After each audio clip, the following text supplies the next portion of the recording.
Hello, and welcome to a very special episode of GTA 5 Online Griefing Live. Today I'm going to show you how to kick everyone else from your session. There's a couple of reasons you might want to do this. If you're going to do a mission or you're going to sell particularly your nightclub goods, it's helpful to have a session all by yourself. You can't sell them in a solo session, so what you need is a multiplayer session with just you in it.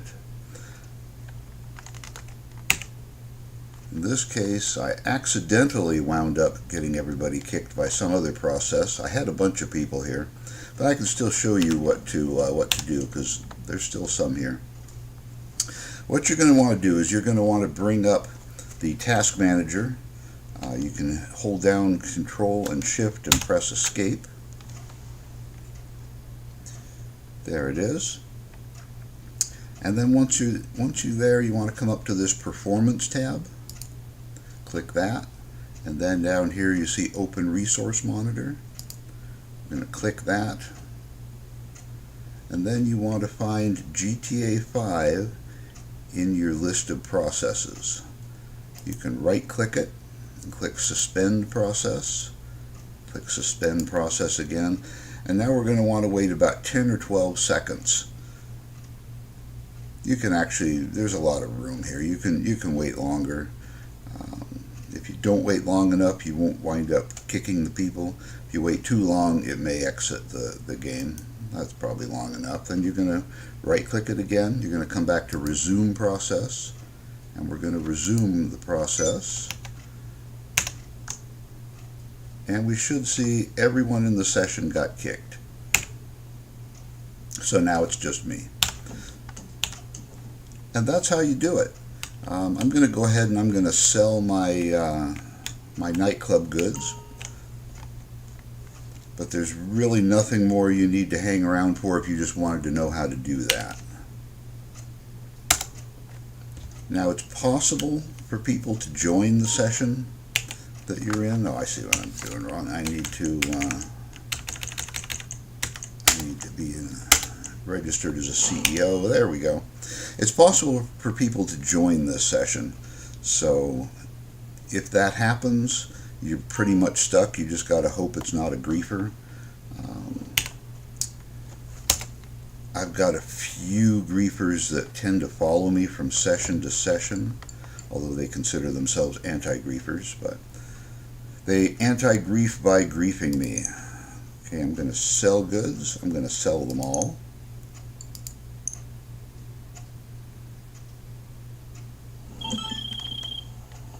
Okay, so we're selling some of the stuff that's been piling up downstairs and giving me a heart attack? Great.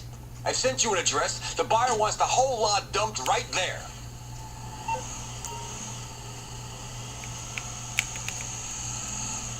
The other time you can use this technique is if you're in a session and there's a modder that's causing a lot of lag. You get essentially stuck in a garage.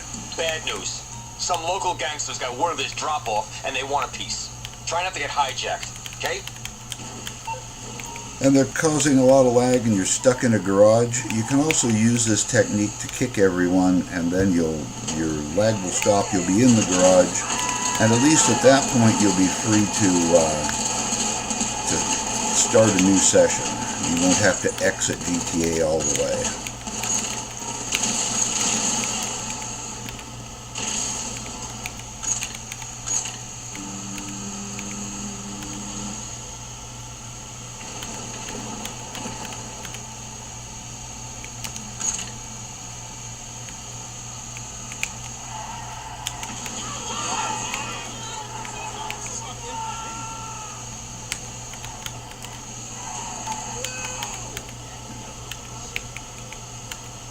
These sessions or these missions are actually pretty boring by yourself, but I don't want to get blown up and lose the money from them because they are pretty good money. You could also do this if you just want to run the easier missions too. It's kind of not worth it. If you're going to run Sightseer or something and you get blown up, it's not a big deal. You don't have anything really that much to lose. You don't have anything invested in them. So you might as well just go ahead and do those in sessions with people there. There are also some missions that pay more if you do it in a session with players in it. But there's enough griefers around that it's probably not worth doing that. So I always try to do any missions that I'm going to do if they're high dollar value. I try to do them in a single player multi-user session, which is what we've got here.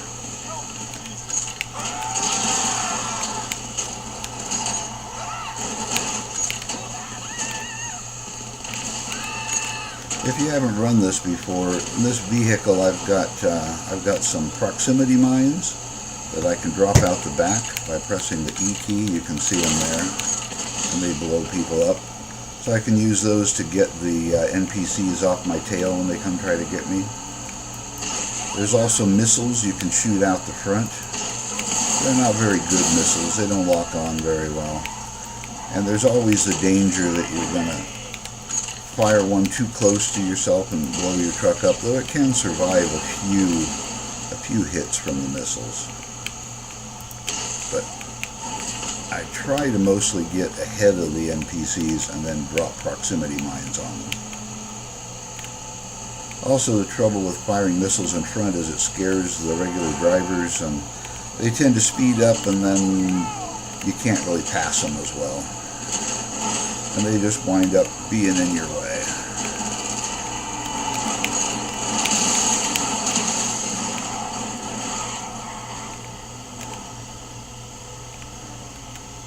I don't know how far we have to go here, although it looks like we're going to pull off to the right up here and not too far.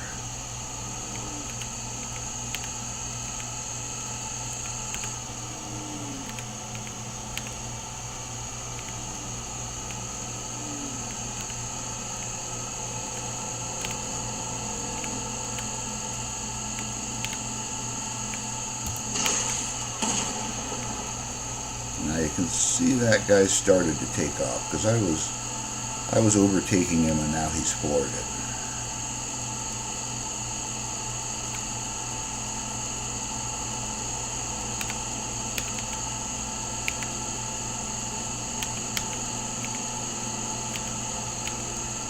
Well, looks like we're getting pretty close.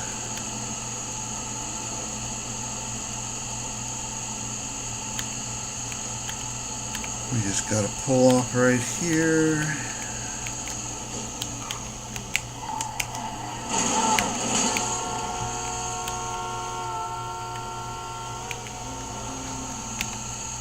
Still in the session by myself. That's good. No stream snipers.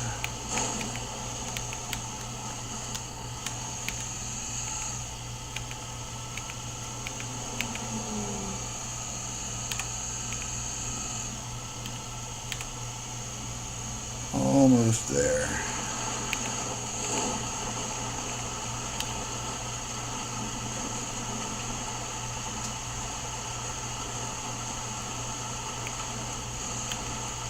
Now I know this isn't actually a griefing video, which is usually what I do, but it's very closely related to griefing.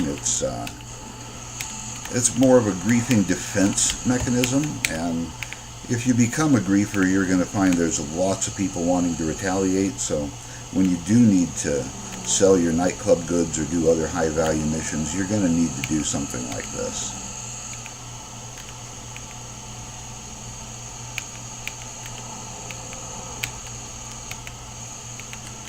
There's the spot.